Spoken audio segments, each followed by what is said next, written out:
पाक बहरिया के officer, CPO, sellers और सिविलियन को अस्करी अवार्ड तफवीज़ करने की तकरीब का इनेकाद किया गया है, जबकि chief of the naval staff admiral Naveed Ashraf तकरीब के मेहमान खुसूसी हैं। इस मुतालिक मजीद क्या तफसीलात हैं, सलमान अबान नुमाइंदा खुसूसी से जानते। जी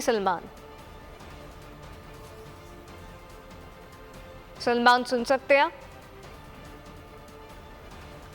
सलमान से राब्ता बहाल करने की कोशिश करेंगे। इस वक्त आपको बताएं कि पाक बहरिया के ऑफिसर, सीपीओ, सेलर्स और सिविलियन को अस्करी अवार्ड तफवीज़ करने की तकरीब का इनेकाद हुआ है, जबकि chief of the naval staff admiral Naveed Ashraf तकरीब के मेहमान खुसूसी थे।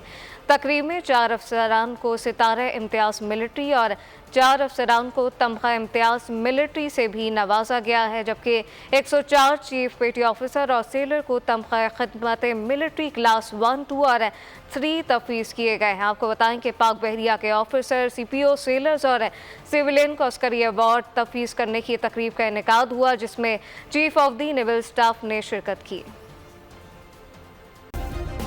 सब्सक्राइब करें और बेल दबाएं ताकि कोई खबर रह न जाए।